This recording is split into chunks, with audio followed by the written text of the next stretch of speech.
नमस्कार विद्यार्थी मित्रों, Shubham school online video lecture में आपनु हार्दिक स्वागत है। आज आपणे धोरण 9 विषय है संस्कृत पाठ नंबर 19 અને જેનું નામ છે કે વિનોદ પદ્યાની। બરાબર, વિનોદ એટલે શું? તો કે મનોરંજન કરવું, જ્ઞાન ગોષ્ઠી કરવી। ક્યાંક આપણે મનોરંજન કરતા મનોરંજન મેળવવાના ઘણા બધા સ્ત્રોત છે। मनोरंजन आपने घणी बधी वस्तुओं में मळतुं रहे छे, पण आवा पद्य पद्य एटले के श्लोको, संस्कृतना अमुक श्लोको एवा छे के जेमांथी आपणने मनोरंजन मळे छे। एटला ज माटे आ संस्कृत में पाठ 19 में एवा घणा बधा आपणने आमां श्लोको आपेला छे के जेमांथी आपणने मनोरंजन पण मळशे अने साथे साथे जेने प्रहेलिका कहेवामां आवे छे, प्रहेलिका कहेता उखाणा। बराबर, एवा उखाणाओनो आपणे गुजराती में उखाणा आपणे सांभळ्या होय, हिंदी में आपणे उखाणा सांभळता होईए छीए, पण संस्कृत में पण उखाणाओ आवे छे। कारण के आ संस्कृत भाषाने आमां आ पाठमां आपणे प्रस्तावना जोईए तो आमां एक विशेषता पण ए दर्शावेली छे के शब्दोनी अनेक अर्थता। जो एक शब्दनी जो आडा सवळो थई जाय तो एक शब्दमांथी घणा बधा अर्थो छे ए निकळे छे। बराबर, हवे ए ज आ श्लोकोमां बतावेलुं छे। जोता आपणने बीजुं लागे पण हकीकतमां एनो अर्थ छे ए बीजो निकळतो होय। बराबर, जो खाली एक कोई पण भाषा होय एमां जो खाली एक मींडानी पण भूल थई जाय, चिंता चित्ता समानास्ति बिंदु मात्र विशेषतः, हे चिंता छे ए चित्ता समान छे। चिंता अने चित्ता लखो तो खाली एमां फेर शुं छे तो खाली बिंदुनो ज। चिंतामां माथे मींडुं आवे अने चित्तामां माथे मींडुं आवतो नथी। चिंता चित्ता समानास्ति बिंदु मात्र विशेषतः, खाली बिंदु मात्रनो ज खाली फेर होय छे, एनी विशेषता होय छे। निर्जीवम दहते चित्ता, निर्जीव ओला शुं कहेवाय के जे मरी गया होय एने चित्ता सळगाववामां आवे छे। अने सजीवम दहते चिंता, पण जे माणस सजीव छे, जे माणस जीवे छे ए चिंता जेने अंदरथी बाळती आवे छे। खाली फेर केटलो छे तो के खाली मींडानो। एवा घणा बधा एवा श्लोको छे के जेनो आजे आपणे अभ्यास करवानो छे। शब्दोनी अनेक अर्थता, एक शब्दनी जो आडा सवळो थई जाय तो एना अनेक अर्थता। एवा घणा बधा कविओ छे, पहेलाना समयना कविओ शुं करता तो आवा मनोरंजनवाळा, आवा प्रहेलिकावाळा श्लोको छे एनी रचनाओ करीने अने राजाओनी, कारण के एनी रोजीरोटी ज ए हती, अने राजाओ पासे जाता, राज दरबार भरेलो होय अने राजाने ए श्लोक संभळावता अने जेथी करीने राजा छे एने शुं तो के यश प्रतिष्ठा अने साथे साथे पैसा इनाम ए घणुं बधुं आपता। शुं काम? कारण के एने श्लोकोमांथी एने गम्मत पूरी पड़े छे, एने पण मनोरंजन थाय। एटला ज माटे एवा घणा बधा कविओए पैसा कमावा माटे, एनी रोजीरोटी पूरी पाडवा माटे एवा घणा बधा श्लोकोनी रचना करी नाखी छे के जे आपणने विनोद पद्याने आपणने पण मनोरंजन एमांथी मळी शके। एक हूँ तमने एक उदाहरण दऊं के संस्कृत साहित्यना जाणीता कवि के जेनुं नाम छे के कवि कालिदास। हवे कालिदास छे ए राजा भोजनी जे ते समयमां राजा भोजनी राज दरबारमां ते 9 रत्नोमांना एक हता। तो संस्कृतना एवा ए महान कवि कालिदास के जेणे एने पण घणा बधा एवा विनोद पद्य मनोरंजन करवावाळा श्लोको छे। ए राजा भोज छे कवि कालिदासनी खूब परीक्षा लेता।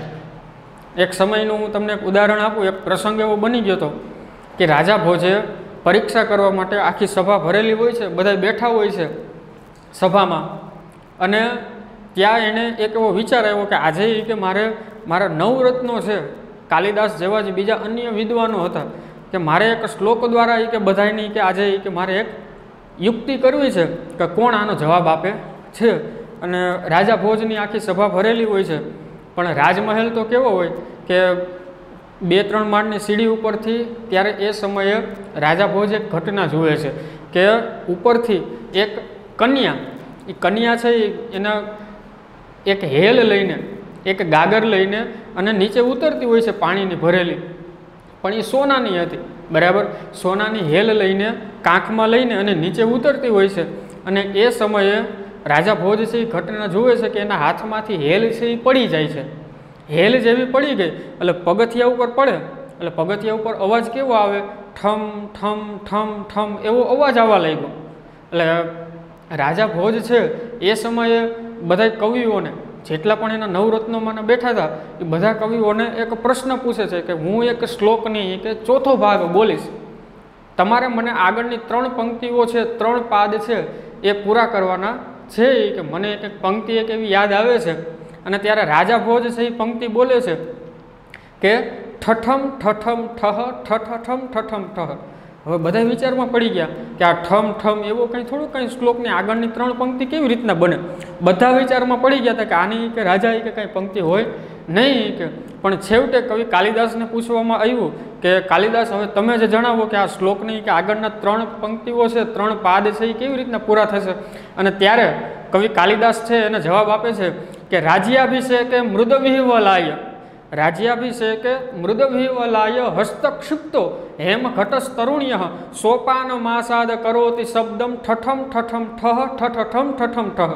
એટલે શું એનો અર્થ એવો થાય છે કે રાજ્યાભિષેકે મૃદવિહવલાય, આખી રાજસભા ભરેલી છે, બધા બેઠા, બધા રાજા અને બીજા અન્ય જે એના પ્રધાનો એ બધા બેઠેલા છે.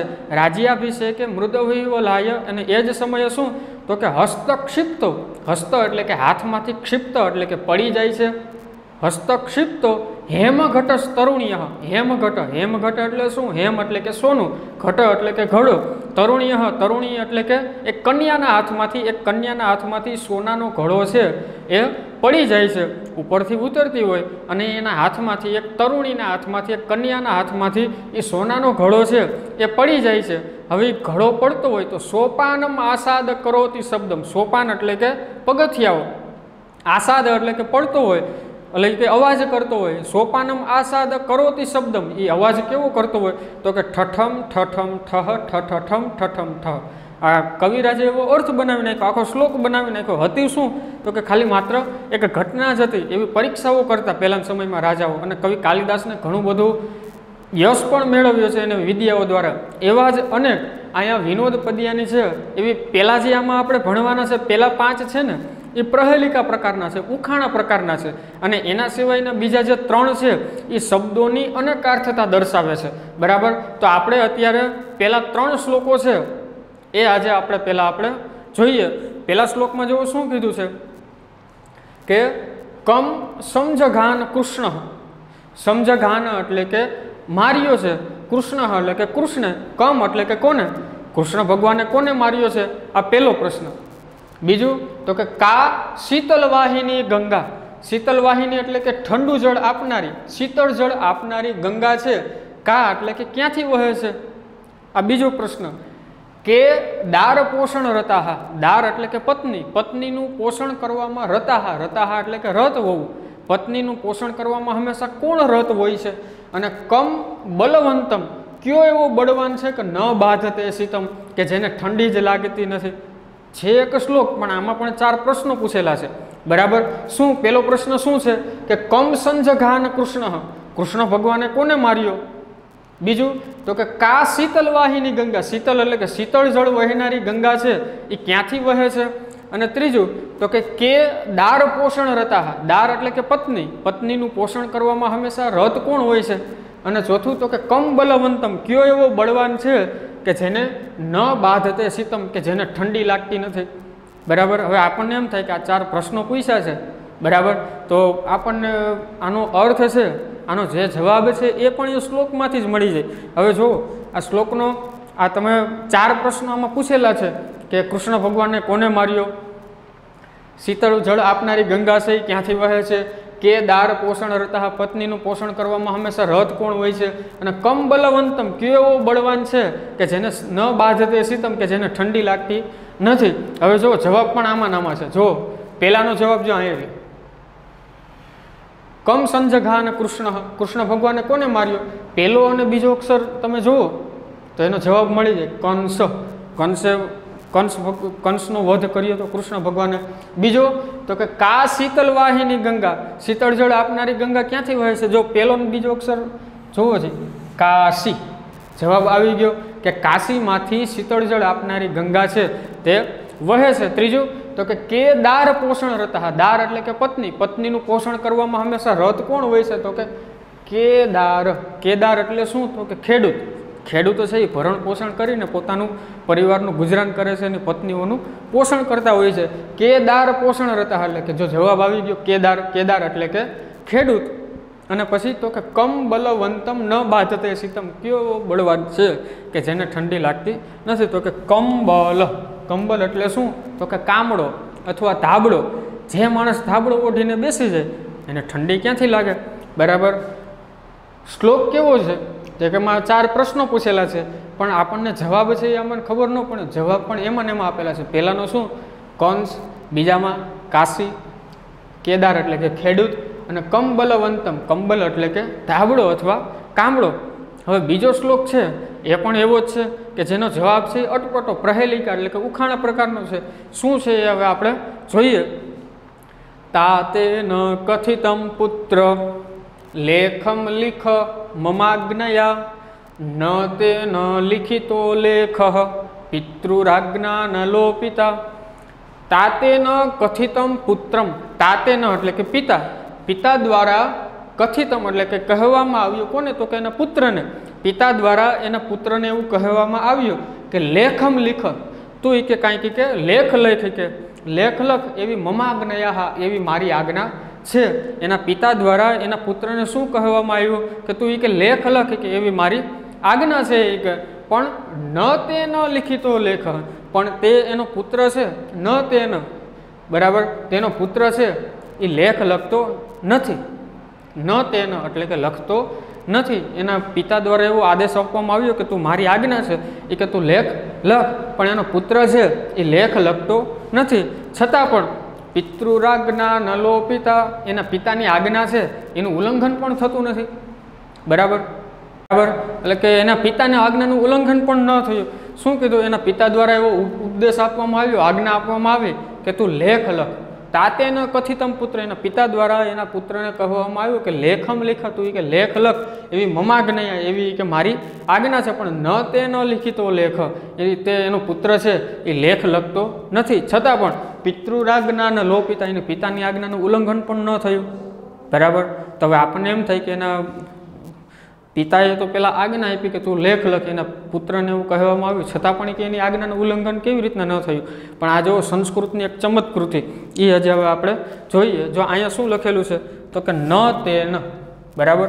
હવે ન તે ન તમે ભેગું લખો ને એટલે એનો મતલબ એમ થાય કે ન તો મસ્તકે ન, બરાબર. એટલે કે મસ્તક ઝુકાવીને એ લેખ.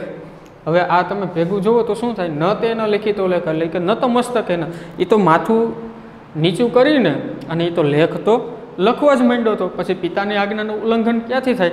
પણ પહેલાં જો આ શબ્દ તમે નોખો લખો તો એમ થાય કે એની પિતાની આજ્ઞાનું ઉલ્લંઘન કર્યું, એ લેખ લખતો નથી, નકારમાં બની જાય.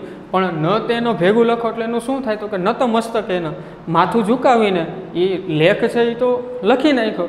પિતૃરાજ્ઞા ન લોપિતા, એની પિતાની આજ્ઞાનું ઉલ્લંઘન પણ ન થયું. બરાબર. આ 2 શ્લોક, બરાબર, કેવા ચમત્કૃતિવાળા. હવે બીજા જે અન્ય શ્લોકો છે એ આજે આપણે જોઈએ. હવે વિદ્યાર્થી મિત્રો, હવે એના પછીની એવી બીજી અને પ્રહેલિકાઓ છે એ હવે આપણે જોઈએ. શ્લોકમાં જ પ્રહેલિકા એટલે કે ઉખાણા છે એ હવે આપણે જોઈએ. શું કીધું છે? તો કે સીમંતીની સુકા શાંતા રાજા કો ભૂત ગુણોત્તમ વિદ્વદ ભી કા સદા વંધ્યા ચાત્રે વોક્તમ ન બુધ્યતે ચ અત્રે ઉક્તમ ન બુધ્યતે. પહેલાં આપણે એનો અર્થ જોઈ લઈએ. શું કીધું છે? આ પણ એક ઉખાણું જ છે. શું કીધું છે? તો કે સીમંતીની શું, સીમંતીની શું એટલે શું? તો કે સૌભાગ્યવતી સ્ત્રીઓમાં, બરાબર. સીમંતીની શું એટલે કે સૌભાગ્યવતી સ્ત્રીઓમાં કા શાંતા, કોણ શાંત છે? સૌથી વધારે સૌભાગ્યવતી જે સ્ત્રી છે એમાં સૌથી વધારે શાંતા એટલે કે પત્ની. કોણ એવી પત્ની છે કે જે સૌથી વધારે સૌભાગ્યવાળી છે? રાજા કો ભૂત ગુણોત્તમ, કેવો રાજા થઈ ગયા કે જે ગુણોત્તમ, ગુણોમાં ઉત્તમ હોય એવો રાજા કોણ થઈ ગયો? આ બીજો પ્રશ્ન. ત્રીજો તો કે વિદ્વદ ભીહી કા સદા વંધ્યા. વિદ્વદ ભીહી, વિદ્વદ ભીહી એટલે કે વિદ્વાન લોકો, જે જ્ઞાની લોકો છે. કા સદા વંધ્યા, એ હંમેશા છે ને વંદન કરતા હોય છે. ચાત્રે વોક્તમ ન બુદ્ધ્યતે ચ અત્રે ઉક્તમ, અહીં જ એનો જવાબ ઉક્તમ એટલે કે કહેવાયો છે, પણ ન બુદ્ધ્ય તે, પણ આપણે એનો એનો જે જવાબ છે એ જાણતા નથી। પહેલો પ્રશ્ન શું તો કે સૌભાગ્યવતી સ્ત્રીઓમાં એવી કઈ કન્યા છે કે જે સૌથી વધારે પહેલી સૌભાગ્યવતી સ્ત્રી છે? કા શાંતા એટલે કે એવી કઈ પત્ની છે, કઈ સ્ત્રી છે? રાજા કો બુદ્ધ ગુણોત્તમ, ગુણોમાં ઉત્તમ એવો રાજા કોણ થઈ ગયા? ત્રીજું તો કે વિદવત ભિહિ કા સદા વંધ્યા, વિદ્વાનોમાં સૌથી વંદનીય શું હોય છે? વિદ્વાનો હંમેશા છે ને વંદનીય માનતા હોય છે। ચ અત્ર ઉક્તમ ન બુદ્ધ્ય તે, અહીં જેનો જવાબ આપેલો છે પણ આપણે જાણતા નથી। હવે જો આનો જવાબ છે એ પણ આમાં ને આમાં છે, પાઠમાં આ શ્લોકમાં એનો જવાબ છે સીમંતી નિશો। હવે આમાં શું પહેલો અને છેલ્લો અક્ષર લેવાનો છે, જ્યાં અડધા એટલે શ્લોક હોય એના 4 ચરણ હોય બરાબર, એમાં જેનો જવાબ છે સીમંતી નિશો કા શાંત, સૌભાગ્યવતી સ્ત્રીઓમાં કોણ શાંત છે? તો પહેલો અક્ષર લઈ લો સી અને અહીંયા શું આવે છે તો કે તા બરાબર, સીતા। જવાબ આવી ગયો બરાબર કે સૌભાગ્યવતી સ્ત્રીઓમાં શાંત કોણ છે તો કે સીતા। એના પછી બીજો રાજા કો ભૂત ગુણોત્તમ, સૌથી ગુણોમાં ઉત્તમ એવો રાજા કોણ છે? તો પહેલો અક્ષર શું છે રા અને અહીંયા શું આવ્યું મહ બરાબર, બીજાનો જવાબ શું થયો તો કે રામ અને પછી ગુણોમાં ઉત્તમ છે રામ। એના પછી તો કે વિદવત ભિહિ કા સદા વંધ્યા, વિદ્વાન લોકો છે, જ્ઞાની લોકો છે, વંધ્યા એટલે કે વંદનીય છે ને વંદનીય માનતા હોય છે તો કે વિદ્યા બરાબર, વિદ્યા એટલે કે વિદ્યાને જ વંદનીય માને છે। ચ અત્ર ઉત્તમ ન બુદ્ધિયતે, અહીં જેનો જવાબ કહેવાયેલો છે પણ આપણે જાણતા નથી। આપણે જવાબ છે એ જાણી ગયા છે, પહેલામાં સીતા આવે, બીજામાં રામ આવે અને ત્રીજામાં વિદ્યા બરાબર। હવે એના પછીના બીજો શ્લોક હવે આપણે જોઈએ, એમાં પણ જો શું કીધેલું છે કે વ્રજંતી પદ્માની કદા વિકાસમ પ્રિયા ગતે ભર્તરી કિમ કરોતિ, આ પણ એક ઉખાણું છે। રાત્રૌ ચ નિત્યમ વિરહાતુરાહકા સૂર્યોદયે રોદિતિ ચક્રવાકી બરાબર। હવે આ શ્લોક છે એને એક શું કહેવાય કે ફિલ્મ, આપણે જે ફિલ્મી ગીતો છે એ રાગ ઉપરથી પણ ગાઈ શકાય છે બરાબર। વ્રજંતી પદમા નિકદા વિકાસમ પ્રિયાગતે ભર તરી કિમ કરોતિ રાત્રો ચ નિત્યમ વિરહાતુરાકા સૂર્યોદયે રો દિતિ ચક્રવાકી સૂર્યોદયે રો દિતિ ચક્રવાકી। હવે આ પણ એક ઉખાણું જ છે બરાબર। જો પેલા ઉખાણું આપણે જોઈએ કે વ્રજંતી પદ્માની કદા વિકાસમ, પદ્મ એટલે કે કમળ, વ્રજંતી એટલે કે ઉગે છે, કમળ છે એ ક્યારે ખીલે છે બરાબર, પહેલો પ્રશ્ન।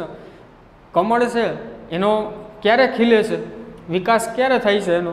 બીજો તો કે પ્રિયા ગતે ભર્તરી કિમ કરોતી બરાબર, કે જેને પ્રિયા છે પત્ની છે એ ગતે ભર્તરી, ભર્તરી એટલે કે એનો પતિ બરાબર, એનો પતિ છે એ ગુજરી જાય, ગતે એટલે કે ગુજરી જવું, એનો પતિ ગુજરી જાય તો એની પ્રિયા છે એ કિમ કરોતી, એની પ્રિયા છે એની પત્ની છે એ શું કરે છે? આ બીજો પ્રશ્ન। રાત્રૌ ચ નિત્યમ, રાત્રિના સમયે દરરોજ વિરહાતુરાકા, વિરહથી આતુર કોણ હોય છે? અને છેલ્લે ખાલી એમને કીધું છે કે સૂર્યોદયે રોદિતિ ચક્રવાકી, સૂર્યોદય થાય એટલે ચક્રવાકી, ચક્રવાક નામનું પક્ષી આવે છે બરાબર, એ ચક્રવાક નામનું પક્ષી છે એ રોદિતિ એટલે કે રડતું હોય છે બરાબર। પણ આપણને તો આ 3 પ્રશ્નોના જવાબ ગોતવાના કીધા છે। પહેલામાં શું તો કે કમળનો વિકાસ ક્યારે થાય છે, કમળ ક્યારે ખીલે છે? બીજો પ્રિયા ગતે ભર્તરી કિમ કરોતી, ગતે ભર્તરી પતિ ગુજરી ગયા પછી એની પ્રિયા એટલે કે એની પત્ની છે એ શું કરે છે? રાત્રૌ ચ નિત્યમ, રાત્રિના સમયે હંમેશા વિરહથી આતુર કોણ હોય છે? અને છેલ્લે તો ખાલી એમને આપી દીધું કે સૂર્યોદયે રોદિતિ ચક્રવાકી, સૂર્યોદય થાય એટલે કે ચક્રવાક નામનું પક્ષી છે તે રડે છે। પણ હવે જો આ શ્લોક છે એના જવાબ પણ આમાં નામાં છે બરાબર। પહેલો પ્રશ્ન શું છે? વ્રજંતી પદ્માની કદા વિકાસમ, પદ્મ એટલે કે કમળ, કમળ છે એ ક્યારે ઉગી નીકળે છે, કમળનો વિકાસ ક્યારે થાય છે તો કે સૂર્યોદય બરાબર। આ પહેલાનો જવાબ છે, શ્લોકમાં એનો જવાબ છે બરાબર, કે સૂર્યોદય થાય એટલે કે કમળ છે એ ખીલે છે। પ્રિયા ગતે ભર્તરી, પતિ ગુજરી ગયા પછી એની પ્રિયા છે એની પત્ની છે એ કિમ કરોતી, એની પત્ની છે એ શું કરે છે? રોદિતિ રડે છે બરાબર, જેનો પતિ ગુજરી ગયો એની પત્ની તો બીજું શું કરે? રડે છે।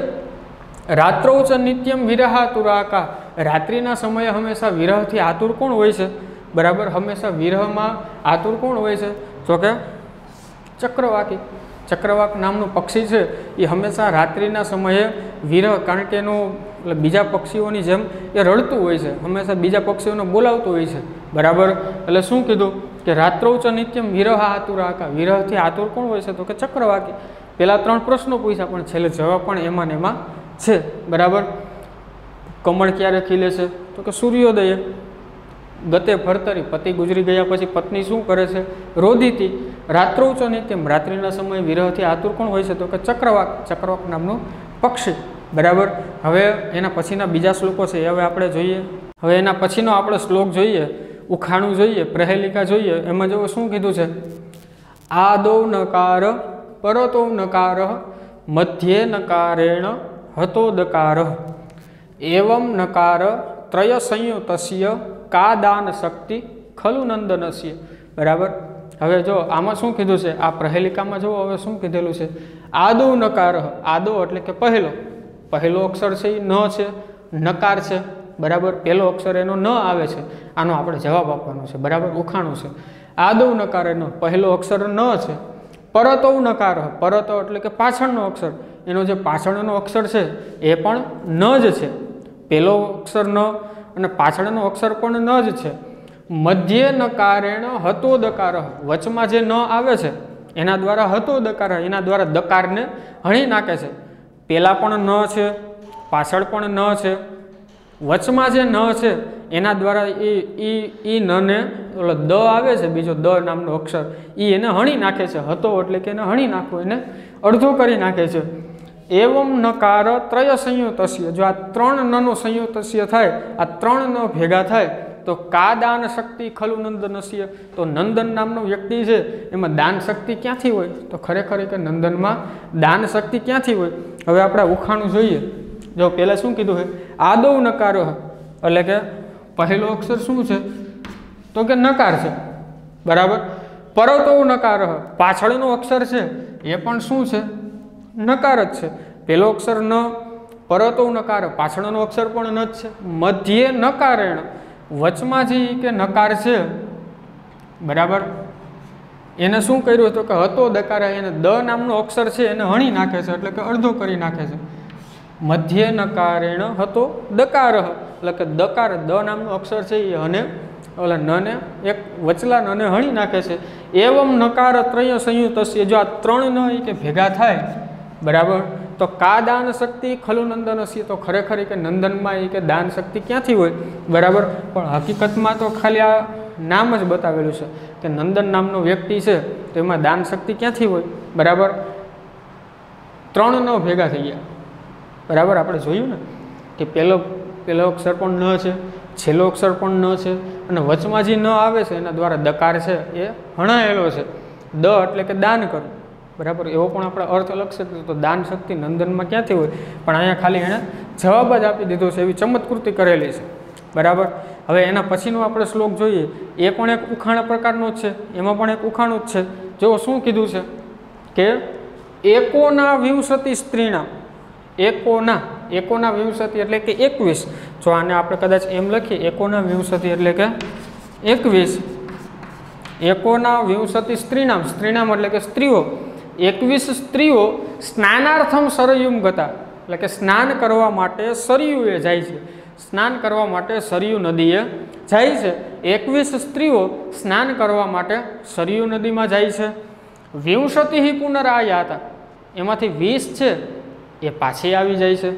અને એકો વ્યાઘ્રેણ ભક્ષિત, એકને તો એ કે વાઘ ખાઈ જાય, વ્યાઘ્રેણ એટલે કે વાઘ છે એ એકને ખાઈ જાય છે, બરાબર.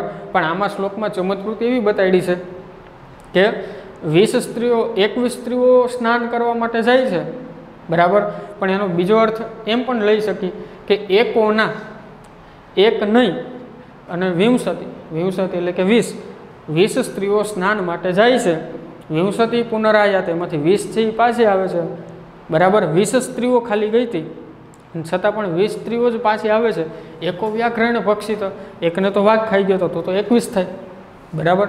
અને એકોના વિંશતિનો બીજો અર્થ 19 પણ થાય છે કે 19 સ્ત્રીઓ સ્નાનાર્થમ સરયુમ ગતા, એટલે કે સ્નાન કરવા માટે સરયુ નદીએ જાય છે.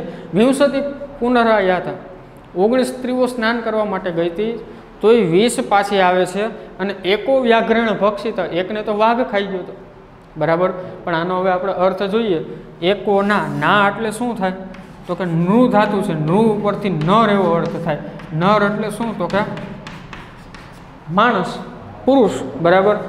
एक पुरुष अने 20 स्त्रीनाम एटले के 20 स्त्रीओ स्नानार्थम सरयुं गता, स्नान करवा माटे सरयू नदीए जाय छे। एमांथी 20 पुनरयाता, 20 स्त्रीओ छे तो पाછી आवी जाय छे। एको व्याघ्रेण भक्षित अने एकने वाघ खाई जाय छे। कोने तो के नरने, बराबर। एको ना पण नर पण भेगो गयो हतो, एने वाघ खाई जाय छे। हवे एना पछीना छेल्ला बीजा 2 श्लोको छे ए हवे आपणे जोईए। हवे एना पछीना छेल्ला 2 श्लोको छे ए हवे आपणे जोईए। शुं कीधुं छे? तुरोहम प्रथमम हित्वा चरोस्मि मध्यमम विना आद्य मध्यांतिमेर्युक्तः को भवामे वदन्तु भो। तुरोहम प्रथमम हित्वा, ए के जो ए के मारो प्रथमम हित्वा, मारो ए के तमे पहेलो अक्षर तमे हणी नाखो, पहेलो अक्षर तमे काढी नाखो तो ए के हूँ तूर छूं, बराबर। आपणे जोईए समजूती जो जोईए। तुरोहम प्रथमम हित्वा, मारो ए के पहेलो अक्षर तमे काढी नाखो तो ए के हूँ केवो छूं तो के तूर छूं। चरोस्मी मध्यमम विना, जो ए के मारो वचलो अक्षर न होय तो ए के हूँ चर छूं। मारो ए के वचलो अक्षर न होय तो ए के हूँ चरो अस्मी, चरह अस्मी एटले के हूँ चर छूं। क्यारे तो के मध्यमम विना, मारो मध्यम एटले के वचलो अक्षर न होय तो ए के हूँ चर छूं। अने एना पछी तो के आद्य मध्यांति मेरयुक्तम, आद्य एटले के पहेलो, मध्य एटले के वचलो, अंति एटले के छेल्लो। मारो पहेलो, वचलो अने छेल्लो अक्षरथी हूँ युक्त थईने को भवामे वदंतु, तो को भवामे वदंतु भो, तो ए के हूँ कोण छुं के तमे मने जणावो, बराबर। पहेलो अक्षर, वचलो अक्षर अने छेल्लो अक्षर मळीने ए के हूँ कोण छुं तमे मने जणावो। हवे आपणे जोईए। तुरोहम प्रथमम हित्वा, ए के मारो पहेलो अक्षर काढी नाखो तो ए के हूँ तूर छुं। चरोस्मी मध्यमम विना, मारो वचलो अक्षर काढी नाखो तो ए के हूँ चर छुं, बराबर। हवे मारा ए के त्रणेय अक्षर भेगा करो तो ए के हूँ केवो छुं, कोण छुं ए के तमे मने जणावो। आमांथी पहेलो अक्षर काढ्यो तो पहेलो अक्षर तो અહીં નીચે આવી ગયો, વચલો અક્ષર અહીં કાઢવાનું કીધું તો એટલે શું થશે તો કે ચતુર, બરાબર। આ ખાલી એક ઉખાણું છે, બરાબર, કે તુરોહમ, મારો પહેલો અક્ષર કાઢી નાખો તો કે હું તુર છું, બરાબર। ચતુરમાંથી ચ પેલો છે એ નીકળી જાય તો ખાલી તુર વધે। ચરોસ્મી મધ્યમમ વિના, હું ચર ક્યારે છું તો કે મધ્યમમ, વચલો અક્ષર કાઢી નાખો તો એ કે હું તુર છું, ચર છું। આદ્ય મધ્યાંતિ મેરયુક્ત, મારે 3 અક્ષર મળીને કો ભવામી, કે હું કોણ છું તમે મને જણાવો તો કે ચતુર। એના પછીનો હવે આપણે છેલ્લો જોઈએ। છેલ્લો શ્લોકમાં જો શું કીધું છે? અહમ ચ ત્વમ ચ રાજેન્દ્ર લોકનાથા ઉભાવપી बहुब्रीहि अहम राजन षष्ठी तत्पुरुषो भवान, बराबर। हवे आ छेल्ले जे बे आपेला छे ए बंने समास छे, बराबर। बहुब्रीहि समास छे ने आ षष्ठी तत्पुरुष छे ए पण एक समास ज छे, बराबर। हवे समासनी एक शब्दमांथी 2 समास थाय छे, एक शब्दना 2 समास थाय छे। एनी आ चमत्कृति आपेली छे, जोईए शुं कीधुं छे? अहम च त्वम च राजेन्द्र, अहम एटले के हूँ અને ત્વમ એટલે કે તું, હું અને તું કે આપણે બંને કે કેવા છીએ તો કે રાજેન્દ્ર, આપણે બંને કે રાજા છીએ, આપણે બંને કે રાજા છીએ। લોકનાથા ઉભાવપી, બરાબર, કે આપણે બંને કે લોકનાથ છીએ। એક ભિખારી છે એક રાજાને એવું કહે છે કે હે રાજન, હે રાજા, આપણે બંને કે લોકનાથ છીએ। લોકનાથ એટલે શું તો કે લોકોનો નાથ, રાજાને લોકનાથ પણ કહેવામાં આવે, બરાબર। કે હે રાજા, ભિખારી એક કહે છે કે આપણે બંને કે લોકનાથ છીએ। બહુબ્રીહિ અહમ રાજન, ભિખારી છે શું કહે? જો બહુબ્રીહિ સમાસમાં કે લોકનાથનો અર્થ કરવામાં આવે તો અહમ રાજન, તો એ કે હું રાજા છું। અને ષષ્ઠી તત્પુરુષો ભવાન, અને ષષ્ઠી તત્પુરુષથી જો એનો વિગ્રહ કરવામાં આવે તો એ કે તું રાજા છું, બરાબર। હવે આપણે એક જ શબ્દના 2 આપણે જે અર્થ થાય છે એ હવે આપણે જોઈએ। શું કીધું છે તો કે લોકનાથ ભિખારી છે એ રાજાને શું કહે છે કે આપણે બંને કે લોકનાથ છીએ। હે રાજા, એ કે આપણે બંને લોકનાથ છીએ। બહુબ્રીહિ સમાસમાં એ કે હું રાજા છું, બરાબર। લોકનાથ એટલે બહુબ્રીહિ સમાસમાં એનો આપણે વિગ્રહ કરીએ તો શું થાય તો કે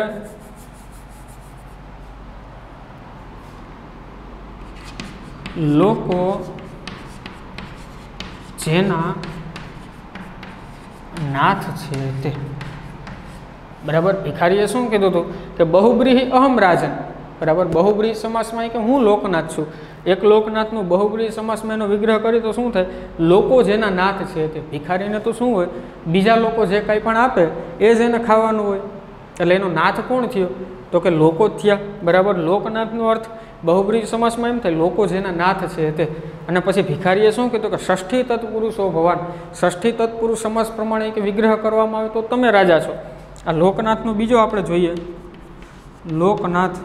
હવે એનો આપણે વિગ્રહ કરીએ તો શું થાય, તો કે લોકોનો નાથ, બરાબર. આ ષષ્ઠી તત્પુરુષમાં એનો વિગ્રહ કર્યો, બરાબર. પણ ભિખારીએ શું કીધું હતું, જો બહુબ્રીહીમાં કે હું લોકનાથ છું, લોકો જેના નાથ છે તે, અને ષષ્ઠી તત્પુરુષો ભવાન, અને ષષ્ઠી તત્પુરુષથી જો એનો વિગ્રહ કરવામાં આવે તો એ કે તમે લોકનાથ છો. આમાં ખાલી સમાસનું જ સમાસ છે, બરાબર, એની જ ચમત્કૃતિ બતાવેલી છે. આવા બીજા અન્ય શ્લોકો છે, અન્ય પ્રહેલિકાઓ છે, અન્ય એવા બીજા ચમત્કૃતિવાળા શ્લોકો છે, એ પણ આપણે ક્યાંક કદાચ આપણને મળી જાય તો એ પણ આપણે ગમ્મત સાથે, અને પ્રહેલિકાઓ છે મનોરંજન પૂરી પાડતી હોય છે.